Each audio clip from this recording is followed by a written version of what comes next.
Retomamos, amigos, una secuencia temática que habíamos iniciado con 5 avances hace unos meses, que nos permite reflexionar sobre el proceso de respuesta social a la transgresión adolescente. Una película, una serie formidable, adolescencia inglesa, ha creado una especie de remesón sobre este tema. Fíjese cómo en esa serie el tener edades de incriminación muy bajas no impide el delito. Esa serie da para un largo ciclo de debate, quizás lo podamos hacer. Habíamos llegado nosotros al proceso por el cual, desde la originaria actitud de sancionar a cualquier edad con máxima dureza, porque el que las hace las paga, se había logrado en el siglo XIX, en 1800, un pensamiento que le llamamos nosotros tutelarista, que sacaba a los niños de la respuesta penal. Ese pensamiento tutelarista cuajó en Estados Unidos y en Inglaterra, y fue llegando a otros países, al punto tal que en la Argentina eso se dio en dos leyes. Por un lado, la llamada Ley Agote de 1903, inspirada en una ley norteamericana de Utah, origen del tutelarismo en la Argentina, sancionada en 1919, casi 10 años de debate bloqueado, y por otro lado, si no levantamiento, el aseguramiento de las edades de incriminación por el Código Penal de 1921 en 14 años. Recuerden ustedes que antes el sistema de discernimiento decía 10 años y de los 10 a los 14 según el caso. Hay que ver, después de cometido el hecho, si había discernimiento, si no lo había, etc. Una situación totalmente insegura que la Convención de Derechos del Niño prohíbe y que nuestra región mantuvo Chile hasta el año 2000. Régimen prohibido, porque crea la regla después del acto. Esa norma del Código del 21, por eso le llamamos los tiempos de Irigoyen, rigió hasta el año 54. En el medio, y esto es lo que vamos a hablar ahora, se desarrolló un sistema, no una ley. Hubo leyes, sí, pero un sistema tutelarista que yo voy a llamar el de las tumbas, tomando respetuosamente el nombre de que colocó a su novela autobiográfica un escritor formidable, Enrique Medina, que relata su propia experiencia en distintas instituciones minoriles de la época. Las tumbas. Fíjese que el nombre tumba no está usado para la cárcel de adultos, sino para el instituto de menores. Primera reflexión. ¿Qué sucedió? El proceso tutelarista, creado por gente que quería sacar a los niños de las cárceles, no eran perversos. En toda Latinoamérica, lo he podido ver, de México al sur, en todos lados, desde el Golfo de México y las fronteras allá en el Mar de Cortés, hasta nuestro sur de nuestro país, de Chile, el proceso tutelarista que nació para proteger a los niños, sacándolos de la incriminación penal y de la aplicación de pena no punibles, no incriminables. El bulo, y sobre todo los periodistas dicen inimputables, no entienden de qué se trata. Imputable puede haber de 40 años, ¿no es cierto? No punible, no incriminable, no acusado por el fiscal. Se convirtió en nuestro continente, por muchos motivos sociológicos, políticos, económicos, en un sistema represor. Se reprimía por anticipado. No era prevención, sino represión anticipada. Y generó un sistema social, público, privado, porque hubo instituciones públicas, instituciones privadas, que retiraba al niño de su familia y de su sociedad ante cualquier elemento que pudiera aducirse, una falta leve, por ejemplo, hasta la mayoría de edad, pretendiendo que con esa crianza en instituciones, las tumbas de Medina, se podía evitar que el niño tuviera el destino de sus hermanos, el destino de sus vecinos, de estar en el alcoholismo, en la prostitución y en el delito. Sistema totalmente fracasado, sistema que se basaba en principios de tipo pedagógico, sociológico, antropológico, totalmente errado. En el fondo había un elemento rusoniano. El niño es bueno, la sociedad lo pervierte. Si yo saco al niño de la sociedad tengo un ángel. No, tenía un chico que era ladrón como el padre, prostituta como la madre. Entonces apareció la respuesta genética. La cabra pan monte tira y va a ser igual, haga lo que haga. Con lo cual, tras eso viene el exterminio. Porque si va a ser igual, haga lo que haga, da lo mismo matarlo. Más barato es una bala, dice un titular de diario colombiano que comenté allá en aquel país. Mis estimados, se crea de los años 20, yo diría que hasta final de siglo, un sistema de crianza estatal o privada de los niños separados de su medio familiar, que Medina bien llama las tumbas. Medina se refiere al viejo Instituto San Martín, que estaba donde ahora estuvo el CONET, en la calle Belgrano, en 11, y que fue hecho para los huérfanos de la Guerra del Paraguay. Un famoso patio octogonal, un sistema de la época, 8 lados que confluían en un patio. Es una derivación de los sistemas del siglo XIX, Bentham, y que quedó, el único que yo recuerdo octogonal que queda, es una institución privada religiosa en la zona de Recoleta, muy benemérita, que tiene en pequeño su patio octogonal. Allí es donde cuenta su experiencia Medina. Medina es llevado por la madre y la abuela, no es internado por orden judicial. Medina añora a su familia, estoy leyendo las tumbas, ¿no? Hay que arreglarlo. Tiene una bufanda que le tejió la mamá y que la lleva como ese objeto fetiche. La ata juega de arquero, la ata en el travesaño para que le dé suerte, una bufanda azul. Siempre me hizo acordar de esa bufanda aquella con la cual ahorcaron al polaquito en Constitución, ¿se acuerdan? Que le había regalado a mi hija de Guadalupe el día del cumpleaños anterior, días antes. La bufanda azul. Ella se escapa de la tumba, ya no existe ese instituto, el Belgrano, que era el nombre en otro lado, y se va a la casa en Floresta. La mamá y la abuela le sirven un té con galletitas, cuenta él, y a la mañana siguiente lo vuelvan a llevar a la tumba. Dan cuenta ustedes el dolor que este hombre, gran literato, plasma en sus escritos. Otros lo plasman en otras cosas. Se responde como se puede. Y después pasa a uno donde está la gauchita de la cual oí hablar, de gente que la conoció, que es la que hacía el famoso castigo de poner la uña en el carrillo para lastimar sin que quedara marca externa.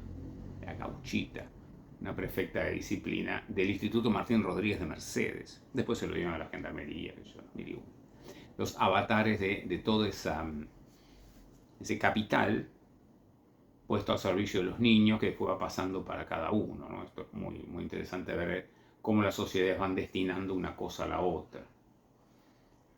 Fue para gendarmería. Y después dice, estuve en 2 tumbas más, fueron todas más o menos las mismas, y las 2 tumbas más en las que estuvo Medina fueron el Alvear de Luján, antiguo debate con la Universidad de Luján, y el antiguo estancia La Eloísa, de los Unzué de Alvear, y finalmente el que era de mayor nivel, que era el Carlos Pellegrini de Pilar, donde iban los muchachos que estaban preparándose para estudio universitario, una especie de pirámide de selección. Estuve en 2 tumbas más, pero fue más o menos lo mismo. No sé si fue más o menos lo mismo. Medina, como otros exalumnos, le decían, de aquellos años, tuvo una posibilidad de estudiar y demás, pero que el trato era el que Medina cuenta, seguro. Pero acá el problema más grave es que eran entregados por la familia.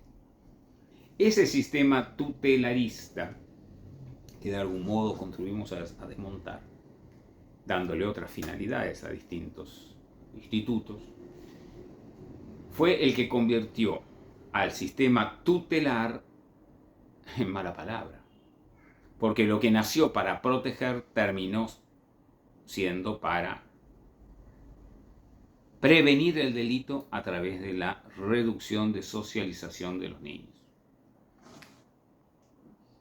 Es así que se llega a los mediados de la década del siglo pasado, del 1900, a la década del 40, del 50, con una fuerte crisis del sistema tutelarista de la ley Abbott. Fortísima. Pero paralelamente, mentalidades lúcidas lo que logran es subir la edad de incriminación penal. Son como dos caminos paralelos. Internación, que se llama asistencial, fíjense los eufemismos que usamos, tumba. Y por otro lado, incriminación penal. La incriminación penal de 14 años, que había puesto el Código Penal del tiempo de Irigoyen, es pasada en una ley de diciembre del año 1954 a 16 años. En una ley que se llamó Ley Ómnibus,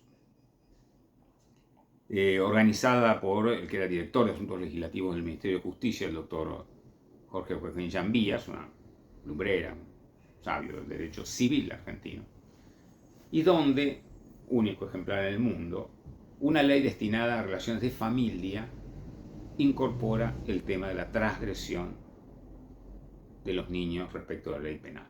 Los 13 primeros artículos de esa ley, que trae la ausencia con presunción de fallecimiento, trae el bien de familia, trae la indivisión hereditaria, incorporó en el debate en diputados a pedido del diputado Benítez el divorcio. Los 13 primeros artículos están destinados a los chicos en conflicto con la ley penal.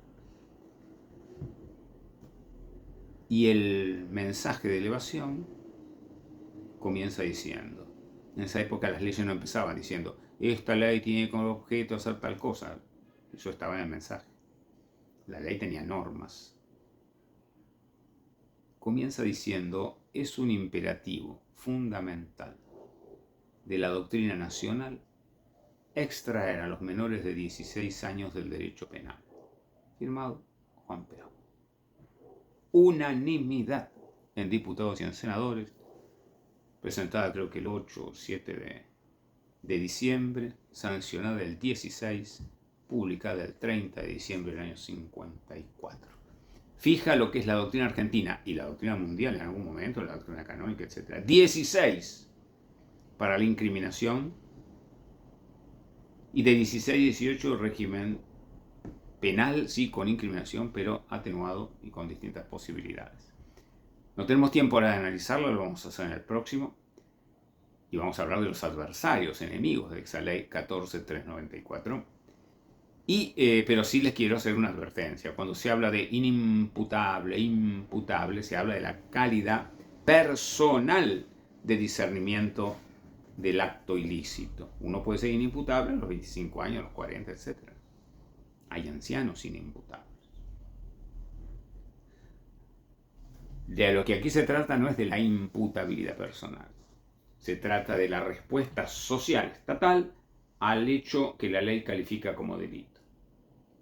Una respuesta es la no punibilidad o no se aplica pena, sino medida socioeducativa. Y otra respuesta más profunda, que fue la de nuestro sistema, no se incrimina, o sea, el fiscal no acusa y por lo tanto no hay juicio, sino toma de esas medidas socioeducativas. De esto se trata, estimados. Y mientras tanto, ¿qué pasó con las tumbas? Las tumbas siguen existiendo. Lugares de centenares de niños y de niñas. El Garrigó llegó a tener 400 chicas. Hoy está vacío, fue escuela de formación especializada, creo que ahora lo regalan o lo venden para hacer un shopping, no sé, no discuto las medidas para mí desacertadas, pero medidas de quien tiene la responsabilidad al fin.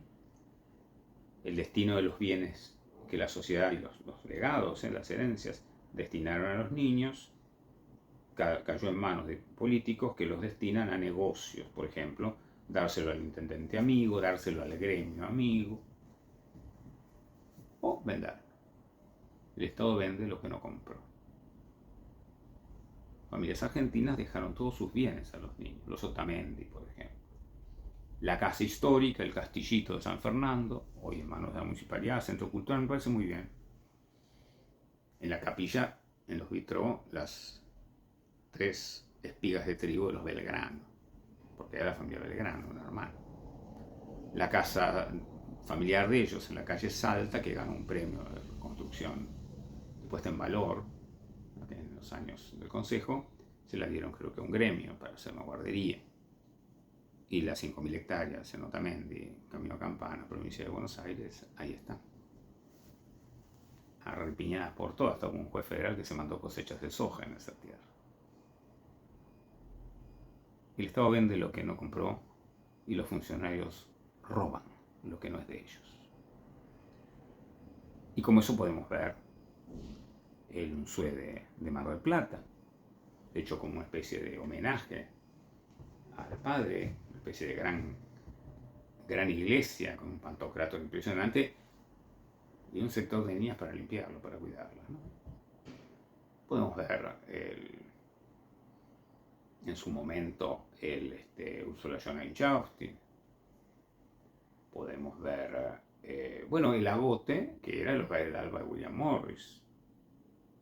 El Agote, sí, donde van los feroces delincuentes. Era un hogar de niños que recibió en visita al príncipe de Gales cuando vino a la Argentina, que plantó 2 robles chiquititos en la ochava, en la esquina, que hoy son 2 tremendos árboles, contado por testigos presenciales. La sociedad argentina, como la de toda Latinoamérica, hizo un esfuerzo de donación de legados, de herencias, grande a favor de esto, que desgraciadamente, mal manejado desde lo técnico, mal manejado desde lo profesional y sobre todo de lo ideológico, tendió a convertirse en las tumbas. Todo es cierto lo de las tumbas, sea todo malo. No hubo ejemplos de superación, no, de ninguna manera. Pero el sistema de apartamiento de la sociedad era lo perverso. Las tumbas tuvo un colofón, por así decir, llamativo cuando se hizo una película, en los años 90. Nos pidieron, gratuitamente, ¿no?, el Garrigós para filmar allí escenario, un inconveniente. Quien la hizo contrató una troupe de niños que había preparado en teatro un hombre que había hecho la turma de Rúa, o sea, el circo de la calle, con Chico de la Calle en Sao Paulo, que trabajaba en la Villa de Barracas, que le dio un grupo de chicos para trabajar. Por primera vez lo voy a contar, no ofendo con la verdad a nadie. Resulta que estaba prevista la inauguración de las tumbas para el primer fin de semana de agosto. La película de Vacaciones de Invierno, película infantil, sigue haciendo la media. En cine se llama hacer la media, tener un porcentaje que permite pagar todos los gastos y tener ventaja, y entonces prorrogaron la película infantil un par de semanas más y no lanzaron las tumbas sino a mediados de agosto. El día anterior, o sea, 2 días antes de la fecha prevista para la inauguración, el pibe, magnífica actuación que hace de Medina, que hace de protagonista infantil, Villa Barraca, formado por Julio, un grupo de teatro, va caminando por la villa y delante de él aparece un papelito plateado. Alguien lo había tirado. Se levanta a agarrarlo y en ese momento caen de la brigada. Menos mal que no era Lucas González, la misma zona. Caen de la brigada y lo detienen. ¡Epa! Ustedes imaginan justo la detención del niño antes de la inauguración, el lanzamiento de la película, era un titular. Pero como la película no se lanzó ese día, sino 2 semanas después, ese niño estuvo en comisaría sin dar parte a la justicia 2 semanas. Y el parte y la noticia salió, como debía salir, en la previa a la inauguración de la película. El tutelarismo nació posiblemente con buenas intenciones para sacar a los chicos del sistema penal. Pero en el camino, en América Latina, en nuestra patria, en nuestra realidad concreta, primera vez que lo cuento, en particular se corrompió durante el camino, se ensució. Por eso, no sé si ustedes saben, Enrique Medina hizo un juicio muy importante respecto de la utilización de su libro, de su texto para una película con la cual él no estaba de acuerdo. Nunca más volvamos al tiempo de las tumbas.